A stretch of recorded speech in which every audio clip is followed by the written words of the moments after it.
Good morning વિદ્યાર્થી મિત્રો, કેમ છો બધા? મજામાં?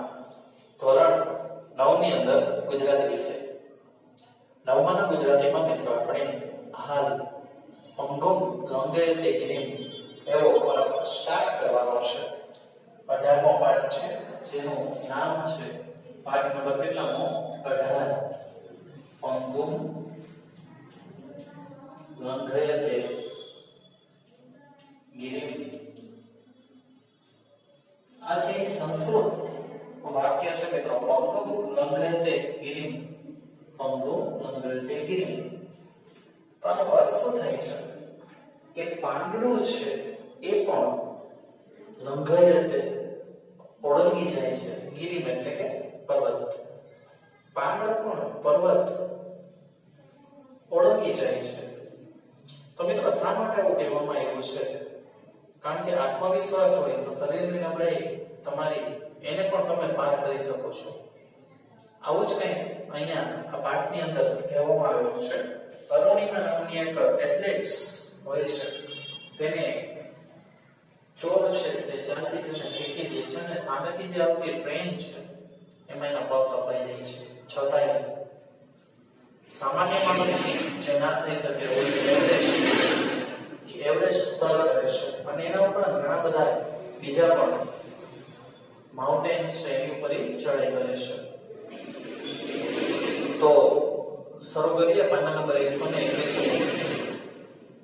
બરેલી ડિસ્ટ્રિક્ટ હોસ્પિટલના સ્ટાફમાં દોડધામ મચી ગઈ હતી.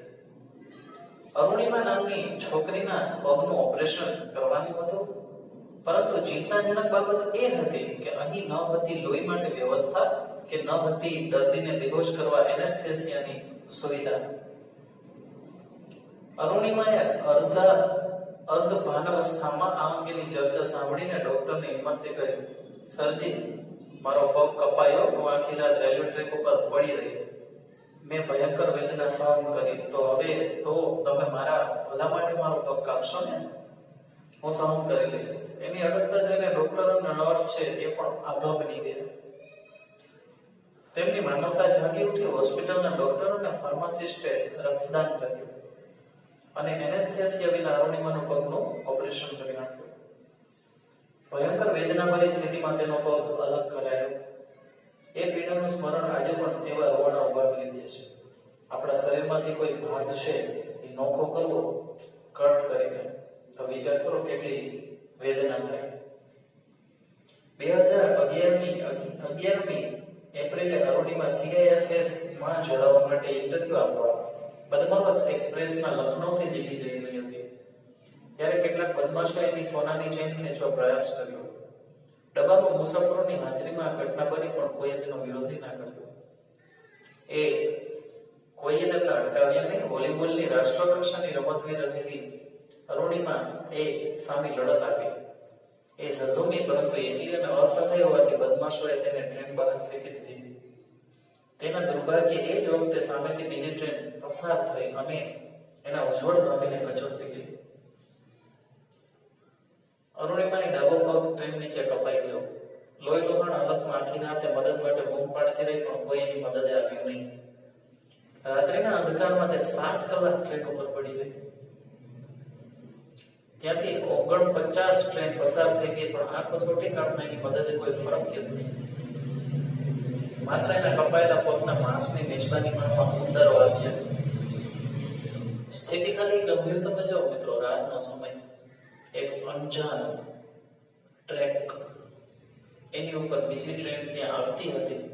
એ ત્યાંથી ને પગ કપાતો ગયો. 7 કલાક જેટલું રાતના અંધારામાં એકલી અરુણિમા પડી રહી અને એનો પગ છે એ ટ્રેનની નીચે કપાઈ ગયો અને ઉંદરો છે એ માંસ ખાવા માટે આવ્યા.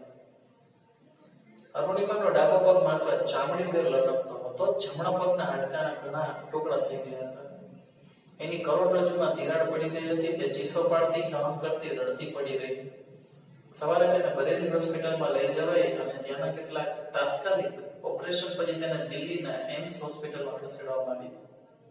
ત્યાંની લાંબી સારવાર પછી તેને થોડી સ્વસ્થતા મેળવી. ત્યારે તેને સમાચાર પત્રોમાં સમાચાર વાંચ્યા કે અરુણિમા પાસે ટિકિટ ન હતી, એટલે આત્મહત્યા કરવા માટે કૂદી હતી. એટલે આમ બન્યું. બોલો મિત્રો, આવું છે. એના પરિવારે તમામ અફવાઓનું ખંડન કર્યું પણ કોઈ માન્યું નહીં. સત્ય તો સમયની એરને જ ઓળખાય. હવે એને પોતાની જીવનની દિશા બદલવાનું નક્કી કર્યું. જહાં ચા વહાં રાહ. એ ન્યાયે એણે હોસ્પિટલની પથારીમાં નક્કી કર્યું કે હું પર્વતારોહણ કરીશ. પગ કપાઈ ગયો છે છતાંય પર્વત ચડશે મિત્રો. લોકોએ એને પાગલ ગણી, કારણ કે પગ વગરના માટે પર્વતારોહણ અશક્ય ગણાય. અરુણિમાના દ્રઢ સંકલ્પ શક્તિ હતી, પરંતુ પર્વતારોહણ માટે જરૂરી માર્ગદર્શન અને તાલીમ મેળવવા અને એ માટે આર્થિક સહાય મેળવવી એ બે કપરા પ્રશ્નો તેની સામે હતા. લોકોએ એને એવો સંકલ્પ પડતો મૂકવા સમજાવીને કહ્યું, તારો એક પગ કપાઈ ચૂક્યો છે, બીજામાં રોડ છે, એટલે કે બીજામાં સળિયા છે. બીજામાં સળિયા છે. એક તો કપાઈ ગયો છે, બીજામાં સળિયા છે. કરોડરજ્જુ છે એમાં તો તિરાડો પડી ગઈ છે. તું સાજી થાય પછી કોઈક નોકરી કરજે. લોકોએ એનું ઉપમ શરીર દેખાતા કહ્યું, એનો અડગ આત્મવિશ્વાસ નહીં. અરુણિમાનું અંતર દુર્ગમ લક્ષ્ય પામવા પ્રતિબદ્ધ થઈ ચૂક્યું હતું. સમજો મિત્રો.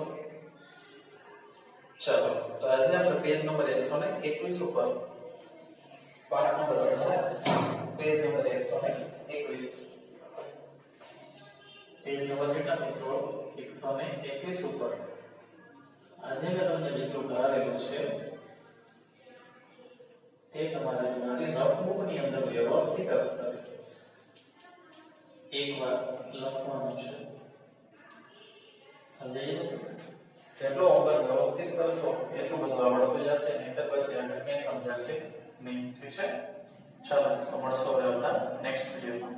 ત્યાર સુધી બધા જ મિત્રો સુરક્ષિત રહો. Thank you.